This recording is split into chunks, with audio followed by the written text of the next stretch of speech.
Okay, people, it's Danny and Athena here again. Welcome here and welcome to the people who are watching. Now it's my turn to ask questions to Athena to find out all about her.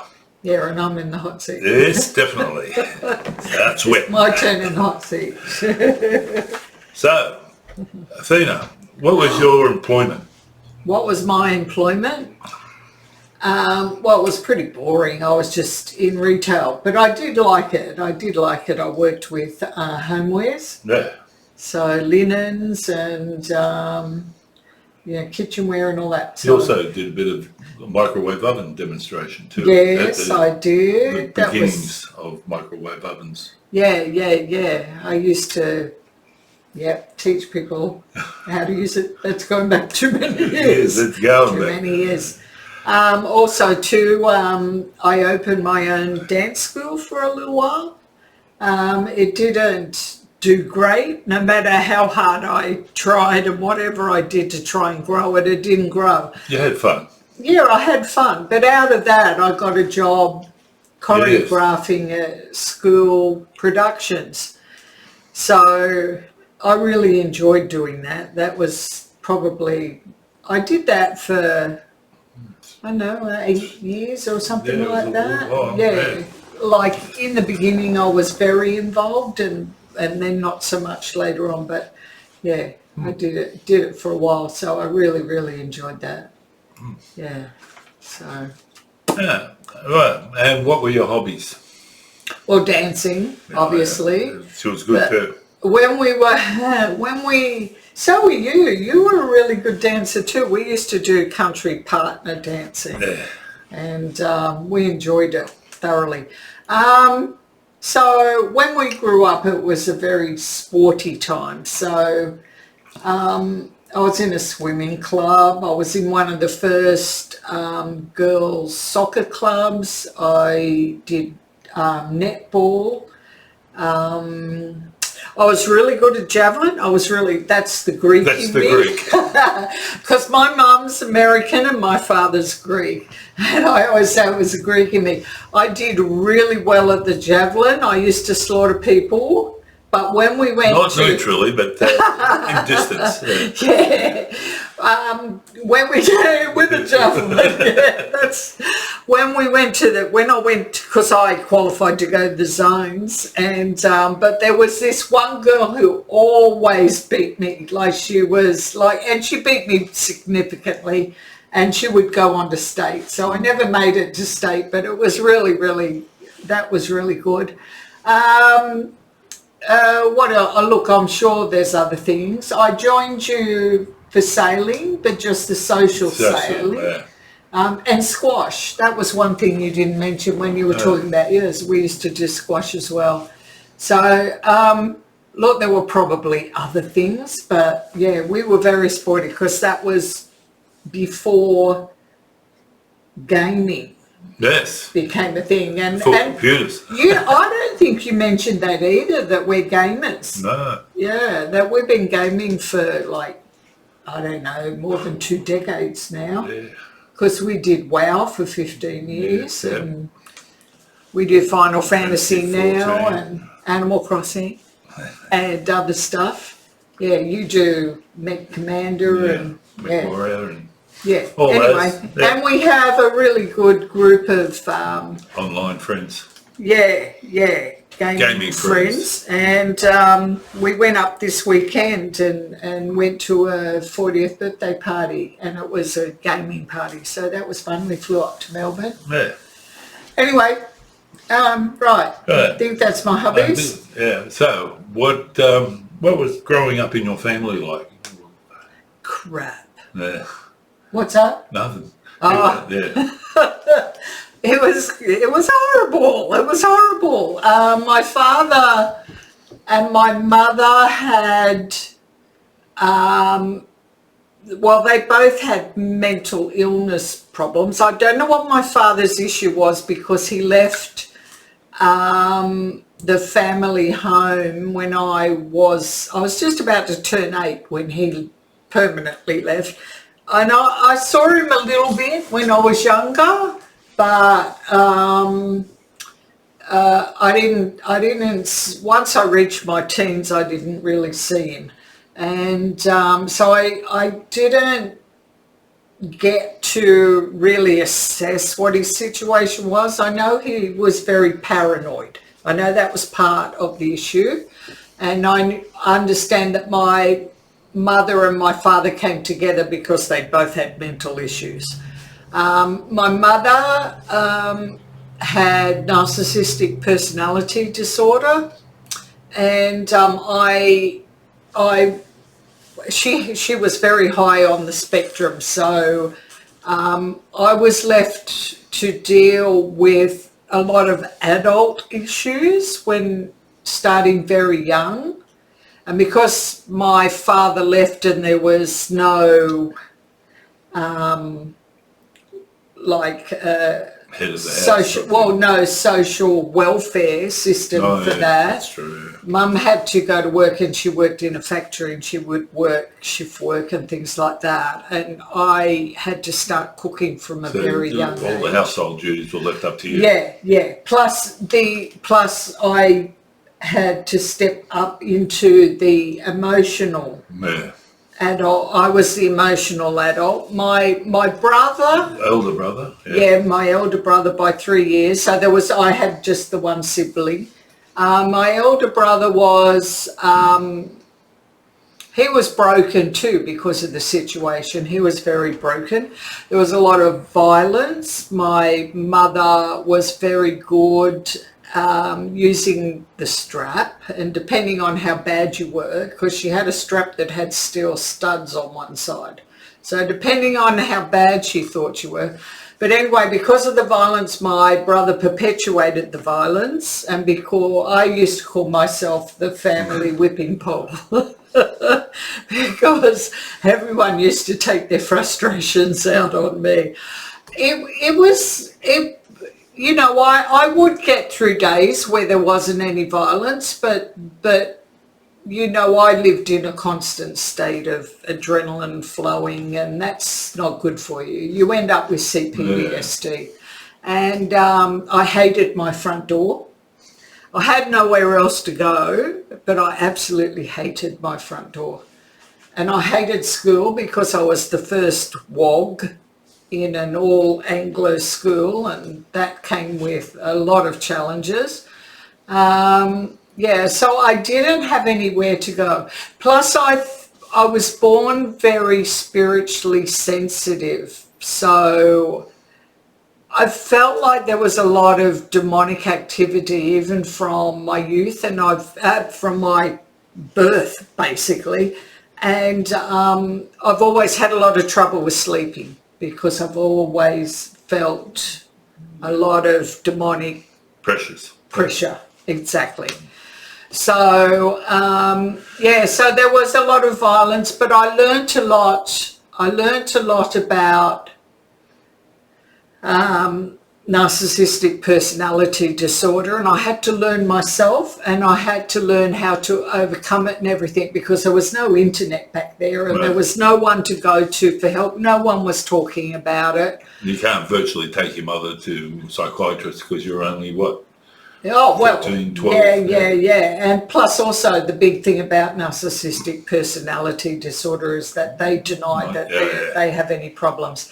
But what I learned is absolutely amazing, and where I got to because of that, no one would want to be born into that, but I don't, at this point, I don't actually regret it because of the things I've learnt, and what I've learnt, I will now be able to go on. It's going to affect a lot of what we're going to be teaching from now on. Because both of us can, because of our past, we can both talk about these things.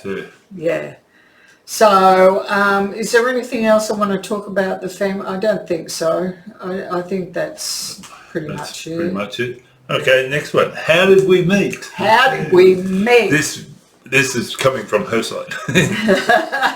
We met in a piano bar above a pub. So there was a pub in Double Bay, and Sydney and double, because we both were born in Sydney, grew up in Sydney. And we both, we met in a pub. What was I going to say about that? I know. But it was a piano bar, so it was slightly classier than the pub. Yeah, and we met there, and I don't know. What happened was I went to the bar to get a couple of drinks from my girlfriends. My girlfriends and I used to go there regularly. And I went to the bar to get, it was only a little bar because it was a little, very crowded. Yeah, little room and a lot of people would be standing at the bar, and you'd make your way to the bar. And I got my drinks for myself and must have been one of my girlfriends. And when I turned around, this guy knocked the wine, and it's kind of spilled a bit down the front of me, but it was okay. It wasn't a major thing. And that was Kevin. And anyway, Danny was a friend of Kevin. I was out with the boys. Yeah, he was out with the boys. And anyway, so then Danny came and sat next to me, and like, what? Did not like him at all, but for some odd reason he challenged me to give you my telephone number. And anyway, so going 2 days ahead, I had to work at a microwave oven. It was an electronic show, and I was doing self-employment for Hitachi, and I was on one of the stands at this thing, and you can tell your bit of the story. All I remember, I found this phone number in my wallet. All I remember was brown eyes and dark hair and Athena. So I rang her up and find out, what are you up to? Oh, I've got to work. Oh, where are you working? Oh, I'm working in Sydney. Oh, I live in Maroubra. I'll come in. It was a Siebel townhouse, wasn't it? No, the Hyatt Regency. I said, I'll come in and we'll go and do something. So anyway, I caught the bus in and wandering around, and all I remember is brown eyes and dark hair. So after chatting up about 4 girls, I finally found Athena. And I married him. What an idiot. I was the same. I couldn't remember him. There was nothing I could remember him, and I was like panicked every time a male of approximate his age would walk past. I didn't know, but anyway. So, and then we went to see that horrible movie. Yeah. Anyway, so that's how we met. That's all we need. Now, if you could go back and tell your younger self something, what would it be?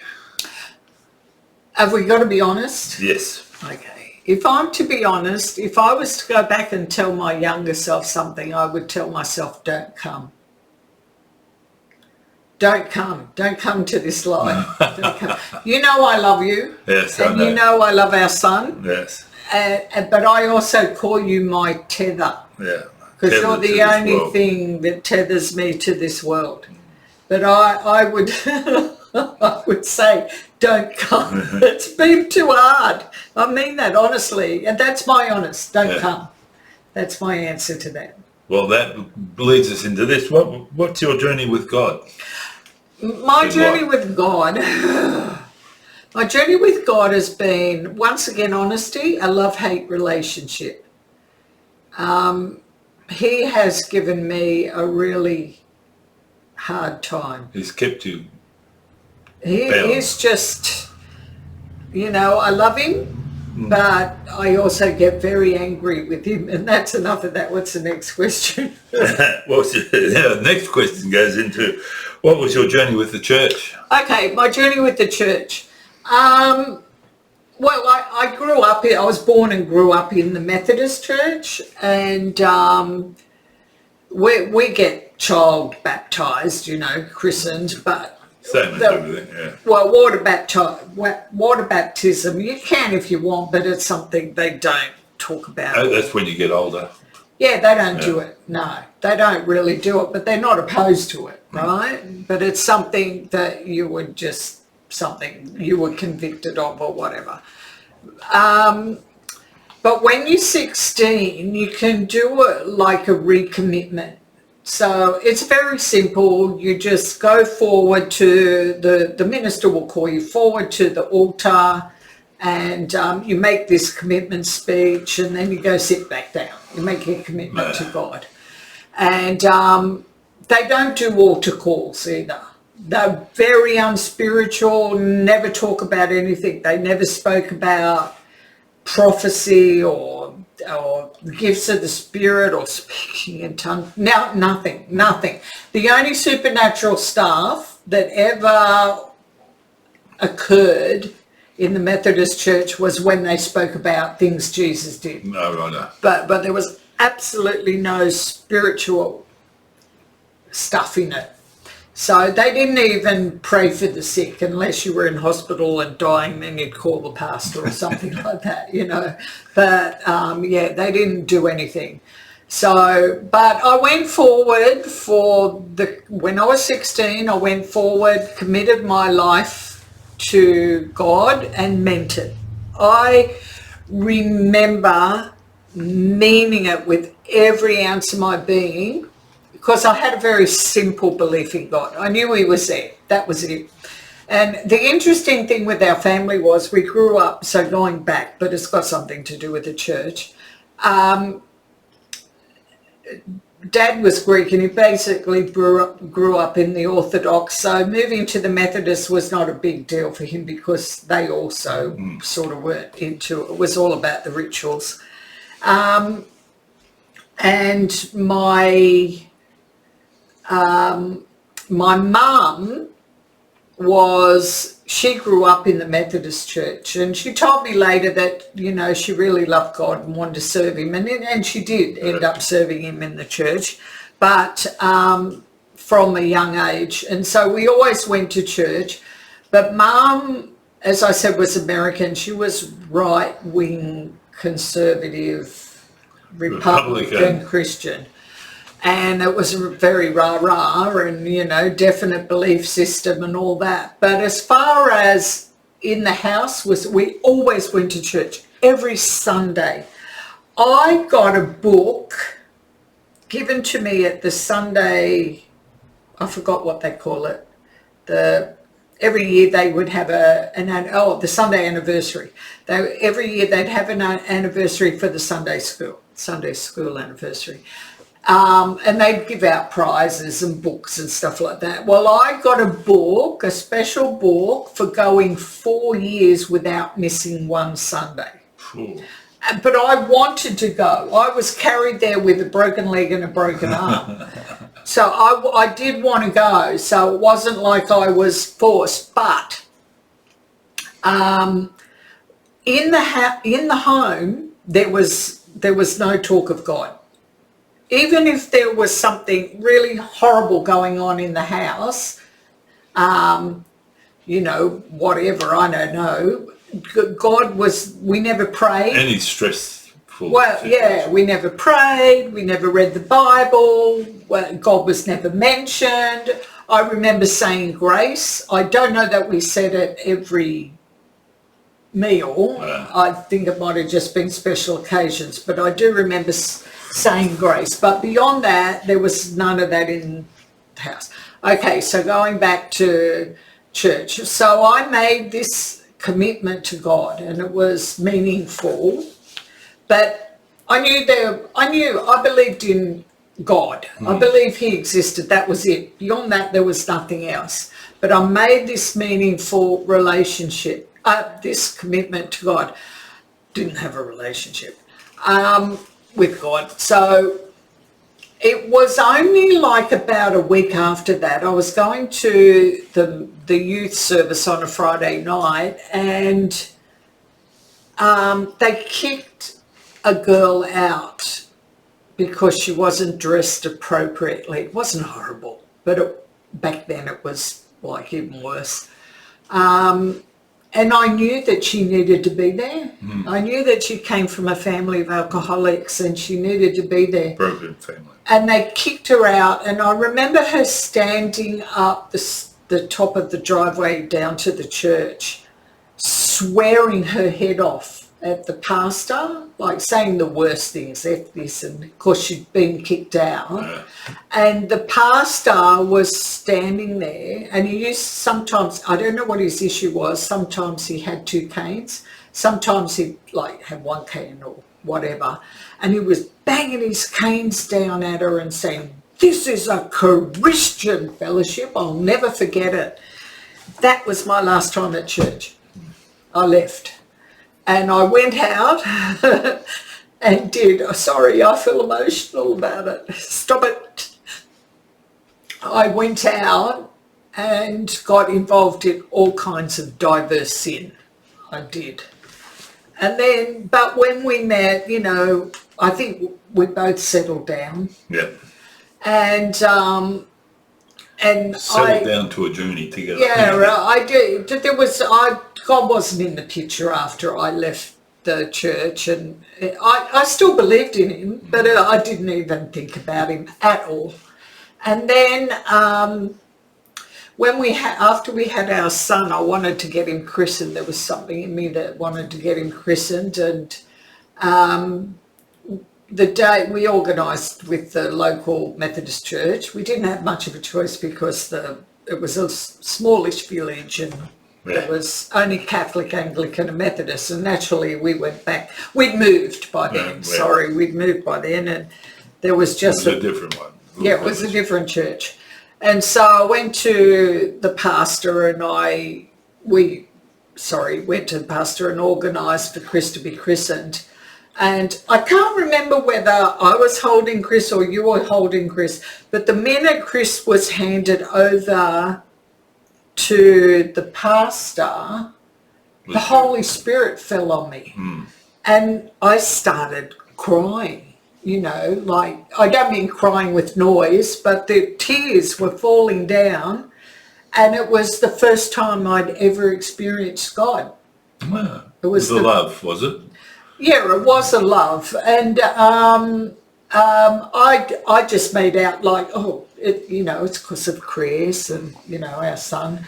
But I managed to hide it, and then but from that moment on, God drew me back to the church. And then I went, it was hard. I did not want to go back to church. I didn't want to go back. But I couldn't satiate this thing. I couldn't stop it. It was beyond me. It was bigger than me. Yeah, I was driven.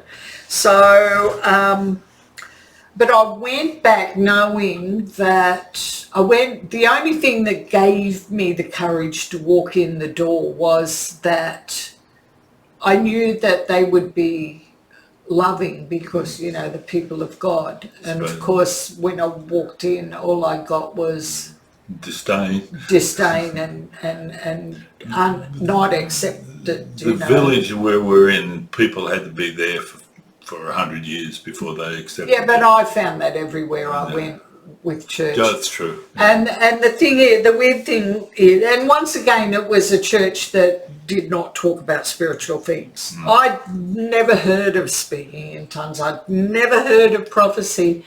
I'd never heard of spiritual gifts, never heard of anything like that. But about 3 years, we were there 8 years at that church, and I've often wondered, why did I stay when they were so horrible? They were really, that was the church where they took me to court within, I was taken to court within the Uniting Church. Uniting Church court. That's a story for another time. Yeah, I reckon. It was false accusations, and that was the outcome. But what was I going to say about that?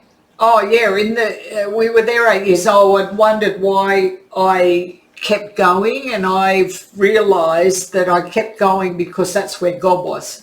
No. At that time I didn't have God in here. Yeah, that's true. So I had to go to church because that's where God was. But in that time that I was there at that church, God managed to get me baptised in the Spirit. And then I became aware. I heard about speaking in tongues about a minute before I received it. But it was good because I'm really glad that it happened like that, because then I can't sort of look back and think, oh, I was influenced by the environment around me. I never was because there was nothing like that. But it was very hard to stay, I think, for another 5 years in the church that was so against it, because they were aware of it, but they were against it, and it was really hard. No. So then we moved to Melbourne and went to a Baptist church there, and that as far as love and acceptance go, it wasn't any better for me, but I did get to serve on the worship team for a little while, for about a year, but like it wasn't every week, and I used to get in trouble from the worship leader all the time because I couldn't sing. I was one of the 3 backup singers. They always had 3 backup singers. They rotate them. I must say that he wasn't. I remember him one afternoon going batshit crazy to his wife because she had sung something wrong. Oh, right. It was, oh, yeah, it was like... Yeah, controlling, yeah. But anyway. But anyway, he would like do his nana because I couldn't sing. It's true. I'm a worshipper. I worship every day, like every night. Yeah. Sometimes during the night, every night. No matter how sick I am, I front up. No matter whether I feel like God's loading me down with crap, I turn up. I always turn up to worship every night. I am a worshipper, but I cannot sing for the life of me. So I would stand back from the microphone, and worship, and that was fine. But that was one of the things that I loved. If I could have just been part of a worship team, I would have really loved that. That would have been my choice. So then we moved because we moved towns and we bought a house in the cheapest area we could afford, and that was away from that church. So then we just started to go to a church that was in short walking distance to us, and it was the first Pentecostal church we'd ever been to. And the reason why I thought it would be a good idea was because of the worship. Yeah. I thought, it's going to be good worship. It won't be like the Methodist church where you stand up, sing an old hymn, sit down, say a prayer, stand up, sing another old hymn. Some of the old hymns are okay, but a lot aren't. Anyway, it didn't last 6 months in that church, and I got extradited. And that's... Other than trying a church, like that was how long? Nearly 30 years ago. Yeah. And we did try a church when we first came here, but that's another story because COVID hit and bloody blah, blah. So we won't. That's another story for another time. But we did find out that churches are all the same though. Yeah. They don't change. No. There was no change. So, so I got kicked out. But I love the church. I have an enormous passion for the church. I have always wanted to be part of the church. Not the church, but the people in the church. Well, I love the institution. I've always, and the people. The people are the church. On theory, the church is a good system.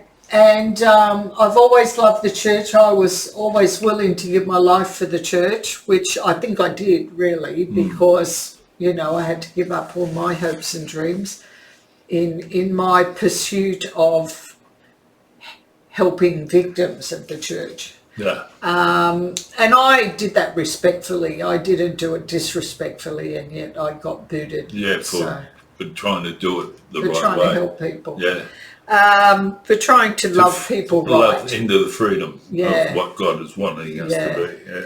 Yeah, and they wanted people in captivity, and they spread my name through the ministers' fraternity, so that was the end of that. I couldn't join another church. They cursed us too, but that's another story too. Yeah, that's when we've discovered Christians can curse. Yeah, I reckon. Yeah. It was a bad trip. Anyway, What was your journey out of church like? Okay, well, it was horrible. What happened was we had gone to the Pentecostal church, didn't realise the abuses because we'd never been exposed to it, and then they were saving people. They were getting people saved, which was wonderful. But then they Saved in bondage. teach them, the most horrific stuff, and nothing about the gospel. They taught them nothing about the gospel. They knew nothing about why Jesus had died for them and, the transformation. They knew nothing. They just knew nothing. All they knew was they were being told, oh, take that picture of the Last Supper down off the wall because it's demonic, it'll have demonic power over you. And they would steal money from, They'd borrow money and not give it back, and stuff like that. It was just Bondage. horrible. Anyway, so we saw what was happening because they saw in us freedom. So they would come to us and ask us, oh, no, like that young guy, Matt. Yeah. Anyway. Nice kid. Yeah, and anyway, I might be retelling other stories, but so I had gone to the leadership and I said to them, would it be okay to just run a basic Bible study group, just with the basic foundational principles of the gospel? Nothing more than that, because I said they got lots of questions and stuff. Anyway, at first they said, they came back like a week later and said, oh yeah, you can do that. And then a few days later they came back and said no, plus the leaders were coming, the pastors and that were coming to visit us. Our house, yeah. Our house. And they brought people with their accusations, their witnesses and all this. And one guy actually lied. Yeah. But they said we'd been gossiping and stuff like that. And bloody, well, me, I copped it, really. Yeah, you did. And then, basically we got kicked out. So that was the end of that. And then we couldn't go to any other church because, I'd been accused and name spread. And so that was my journey out of the church. But I've always loved the church, still love the church. And up until recently, I'd still hoped that I would be seen worthy of a place in the church and that they would recognise the fact that I do love God and I'm not an evil person, and that all you do is you want to set the captives free. Yeah, I know, but anyway, that that door's shut. Yeah. There is no place in the church for me. So, but I still love the church. So, how do you see the current church, the state? Well, I think the whole system is completely corrupt. It's corrupt, it's defiled, they're preaching a false gospel, they're bleeding people because that is the fruit of preaching a false gospel. And fruit for themselves, not for anyone else. Yeah, and the amount of victims that are leaving the church and look, I could go on, but I'm not going to. I think it's... Okay, so do you have any ideas how this could be fixed? I think God is fixing it. Yeah. I don't think anybody has to... sorry, I've got to have a drink just to try and get that click out of my throat.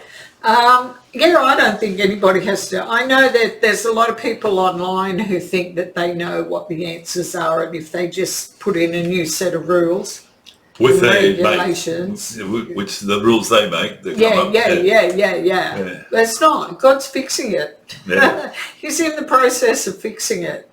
So it's not by power, not by might, but by God's Spirit. Yep. So that's how it's going to get fixed, and He's doing it. So, what do you think are the biggest misconceptions about God? That God wants to send all dissenters to hell. Yeah. where God is love. And as I said before, I have a love-hate relationship with God, and I can say that, and I can have that kind of relationship with God because I know His love. And I know that He's not going to send me to hell, even though I have 2 tattoos. Straight to hell. Go, don't pass go, don't collect $200. Yeah, that's the Christian version of Monopoly. Yeah, the fact that He is love, and that we can have an open and honest and genuine relationship with Him. Yes. And we can tell Him exactly how we feel, which is ridiculous because He knows anyway. Well, yeah, He does. Yeah. And all He wants to do is walk in the garden with us, doesn't He? Relationship. Yep. That's all. Nothing else. Nothing more. Yeah. So I think all the issues that the church have is because these people, these fallen leaders, and all the people that support them, and the false prophets, and who keep lying and all that kind of stuff. All of them have the same problem. They do not know that God loves them. Yeah. It's the foundational issue to all of it. They do not know. If they knew that God loved them, they wouldn't have to be exalting themselves and trying to push for glory, God's glory. Yeah, well, God's glory for themselves. Yeah, well, that's what I'm saying. Yeah. So, how do you think that can change? Well, he's in the middle of changing it all. Yeah, and but what's the people behind the change? Are they going to be any better, or are they going to be the same? Not if they're still in the system. If they're still in the church system, they're not. They just think they're going to pop into, God's just going to get rid of these bad guys. And we'll take over. Yeah, we'll take their place. Yeah, they'll just slip into their place. What was the question you asked me? That you asked me. How do you think this can change? Then you asked who do you think's going to do it or whatever, or who's behind it. No, I said that they're going to take their place and do the same thing. The system-wise, it's not going to change. No, the system won't change. They're still blaming the people out of the church for being out of the church. Oh yeah, absolutely. And not for searching for God, but you're not allowed to do. You're not allowed to deconstruct. You are not allowed. That is unbiblical as far as they're concerned. You've got a problem. We need to forgive and put on our clothes and come back to church. Yeah. Got to get dressed up. Yeah, but So how do you think this can change? It'll have to change outside the church. It will have to, because anyone who does do that, anyone who's deconstructing and they go back into the current system will only become captive again to the system. I have actually seen that online with some people they've deconstructed and then gone back into the church, and they are, you hear it in the words they say, they're just as religious as the church, they've gone back into captivity. I think that's the worst thing about church is religion. Yeah. Yes. Yeah, well, Jesus came to destroy religion. Yeah. And that was part of what he did. He overturned the money changes and said, this is not, this is the house. Railed against the church hierarchy. Yeah, the Pharisees and the Sadducees and the lawyers and all that. Yeah, so change will have to happen outside the church. And I feel like God is raising up the people to help those outside the church. He's raising up people to help gather the lambs that have been scattered by the, they'll serve, they won't be served. Yeah, they will serve, not be served. That's the trouble. Yeah, and they'll have compassion because they're probably like us. We are people who've been forced out of the system. So, and the system would never allow us back. That's the thing about being deconstruct. You can deconstruct, but we haven't lost the love of God. No. So No. and that's what they're trying to put onto the people who are outside the system. Oh yeah, they're heretics and outcasts, and Yeah. they've turned their back on Jesus, and we've heard it all.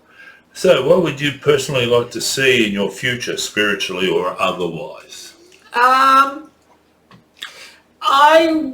What I'd love most of all is to see family, because this is the thing about the church. The church has never been family.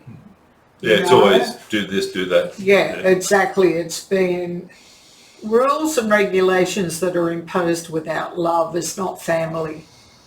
And they've done is caused fractions and factions. And they've caused the people to scatter, to flee. And that's not how family works. No. And we are all part of God's family. And so that's what I'd like to see happen. I'd love to see family, come together. Yeah. And each, we're supposed to be stones built Foundation. into a house. That's what God said, but that's not what's happening. The building is being demolished. Well, it's being demolished at present. Yeah. So I'd like to see the house rebuilt and all the stones come back in, each person bringing to the house Their own strengths and love. Yeah. So that's what I'd like to be a part of that. I'd love to. I think there are new strong leaders coming, and I don't think I'm a leader, but I think that I have I've always felt that I had a very strong Servant's heart. gift, of serving leadership and being a support to leaders. So That's the whole thing. I think the future might have leaders, but it might have servants to serve the people. yeah. I think there'll probably be people who will stand out, but they'll be servant leaders. Servant leaders. Ready to sacrifice. Yeah. Yep. So I'd like to see that before I die. That'd be really good. But if I die first, so be it. Yeah. We'll watch it somewhere. That's right. We'll watch it somewhere. Yep. We'll be there. We'll be there. Well, thank you very much. That was enlightening. Yeah, it was my pleasure. I know this girl quite well, and she's honest, and she's a lovely thing. Okay, people. Yep. So we'll see you. We'll see you next video. one. We keep promising that.